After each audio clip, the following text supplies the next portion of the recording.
If opportunity doesn't knock, build a door. Milton Berle. They claim that you must wait for the ideal opportunity to present itself. Yes, timing is crucial for success, but you also need to know when to act quickly and force things to happen and when to be patient and wait for them to happen. You might have to wait a while if you keep hoping that your life will experience the next big thing. It is preferable to take action. The adage, if opportunity doesn't knock, build a door by Milton Berle applies here. Sometimes, the key is to create the ideal opportunity rather than waiting for it to present itself. Chance is not always a reliable source. In order to achieve our objectives and succeed, we must create opportunities. Make things happen now rather than waiting around. What will happen after that cannot always be a mystery. To achieve our objectives, we must be aggressive and take the appropriate actions. After all, if you do nothing, how can you expect to succeed? Therefore, set out and accomplish it right now. Hello my people, before we start with the episode today, make sure you're subscribed to our channel and drop a like. I learned an important principle in my profession. If chance doesn't knock, you'll need to construct a door. I desired a different outcome. I believe that by putting in a lot of overtime and going above and beyond the requirements of my superiors, I would be promoted and given additional opportunities. I nudge and drop hints. Failed to work, I dedicated a lot of time to gaining more technical training and business skills. That also failed to succeed. I decided that I needed to construct the door in order for this to alter. I had to act in a different way. The most crucial thing was for me to realize that the only thing stopping me was my own set of limiting ideas. My reality changed as a result of two critical behaviors. Number 1, know yourself first. Number 2, develop oneself. Know the self. Although it may seem absurd, we often fail to recognize our own emotions. In it, we put stakeholders before ourselves because we are so consumed with them. We believe that by attending technical training, we are paying close attention to ourselves. Not so. We need to make daily investments in our learning and improvement, particularly in our emotional intelligence. Your interaction with coworkers will be greatly improved if you have high emotional intelligence. Self-awareness is the first step in emotional intelligence. What gives you a strong feeling? What drains your energy exactly? What annoys you the most? What do you excel at and what should you watch out for? Are you able to identify your feelings while they're occurring? Write 1 to 2 phrases describing your distinct and original job role as an activity you can do right now. Reflect. What does that feel like to you? Strong? Weak? Satisfying or not? It's worth looking at the many excellent tools and courses available. Decide to commit, then make a commitment to spend just 15 minutes or 1% of your day on personal growth and development. At the end of the year, you will be 37 times better if this causes you to improve by 1% every day. To construct a door, you must be deliberate.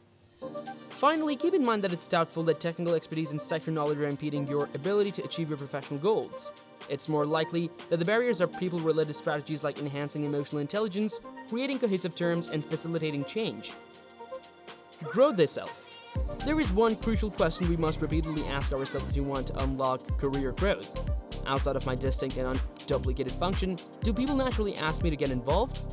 This question's response serves as a key milestone, so be sincere with yourself and anyone coaching you. You may not be asked to participate for one of 2 reasons. First of all, they were unaware that you could assist them. They knew you could help, but they don't like working with you, which is the second reason. The good news is that you have control over both. We talked about how to address reason number 2 and know thyself above. However, what should you do if people genuinely don't know that you can provide assistance outside of your specific and vital role? Volunteer. It is implausible to think that you can persuade your boss or your boss's boss to give you a leadership position in relation to something they have never seen you handle. However, you might simply offer to assist your peers and stakeholders by knocking on their doors. You probably have some abilities that are actually needed throughout the organization in other departments because of the nature of the work you conduct in IT. Nobody gives their career as much thought as they do when they first get out of bed and stand on their own 2 feet. Our supervisors don't always reward us for our efforts with promotions and raises as much as we'd like them to. As a result, we need to construct a door.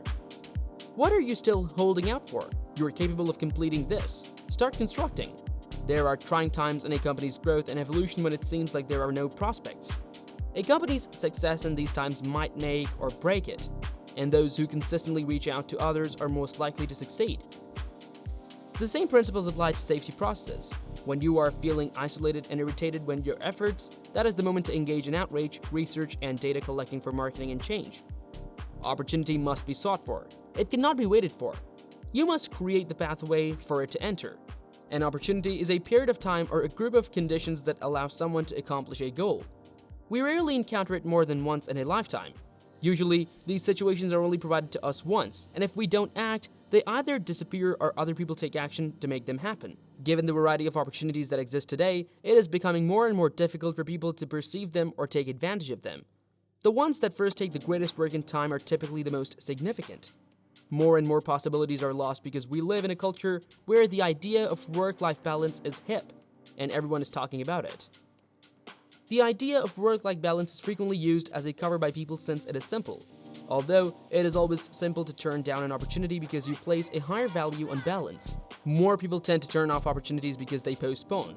Of course, we need to make time for our friends, family, and ourselves as well, but turning down an opportunity and then regretting it is not acceptable. When you initially notice an opportunity, if you find yourself asking how, you have completely missed the mark. It is not about how much time it will take, how much I will have, or how should I go about doing it. Why not is really what it comes down to. Why not choose what I enjoy doing, give up free time to learn something new, or do something that is outside of my comfort zone? Ann Landers declares most people don't notice opportunities since they're typically camouflaged as hard effort. Opportunities need to be intriguing even when they are not always enjoyable. Anything we are not enthusiastic about is not for us. Starting a new project or seizing a fresh opportunity usually entails risk and always involves change. Change is never safe, and it can occasionally have lasting effects. Through this video, I'm assisting you in developing a strong attitude by expressing my viewpoint on many issues that we encounter on a daily basis. I firmly believe that once we have a basic understanding of anything, we may either accept it or reject it. Both approaches aid us in expanding and creating our unique worldview. If you like this video, make sure to check out more on our channel and click the one on your screens now.